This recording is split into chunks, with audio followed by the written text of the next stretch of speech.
After inspecting the watching entrance, the resolution, for this example only, tells me I have to make an attribute check by passing an awareness test. 2. To make a skill check, you gather all your weapon dice, and any point in that attribute will grant you 1 extra red die per point you have.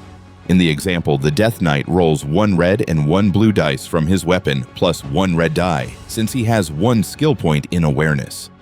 When rolling all his dice, he gets 3 hits on the results and succeed in the attribute check. When reading the results, he gained 2 experience points. That ends his second action, but he still has 1 more action due to the awareness chip he discarded. And looking carefully at the map, he feels intrigued by the glowing runes in the floor of Q3. He spends his last action and move his character to Q3 to discover what secrets it holds on his next turn. After moving to Q3, the Death Knight player ends his turn and it's now the next player's turn. The Blood Knight begins his turn by discarding a move chip with a bonus action based on Spirit. Since he has 1 point in Spirit, he will also have 3 actions. After carefully looking at the illustration on the map recently discovered, he feels that the glowing altar on Q2 could be interesting and that he may discover something useful. He then uses his first action to move 2 spaces.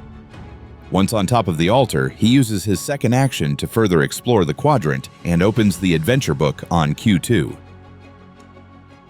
He chooses to offer blood at the altar, and after reading the resolution, he spawns 1 monster. Whenever you need to spawn a monster, draw 1 card from the monster deck, reveal it, and add his chip on the same space as the active hero. Now that there's a new monster on the map, the exploration mode immediately ends and the combat mode begins. To do that, all players flip their action chips to the combat side. Since the hero still had 1 action left, he still can make 1 attack action. To make an attack, choose 1 chip to discard. This chip will show a link value on the top. That means how many other action chips it can be linked with. On this example, the Blood Knight decides to discard his attack action chip and decides to link with the bleed action chip.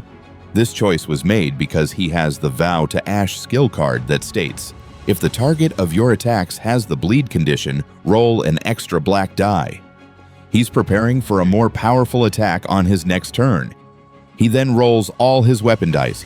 He rolls a double hit and the dragon symbol. The dragon symbol by itself is a miss, unless you have skills or equipments that may use that symbol for a specific effect.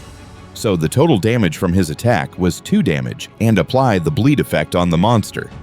The monster has a total health, as states on his card, of 4 times the number of players. So in this example, since there's 2 players, his health will be a total of 8 minus the 2 damage from the attack.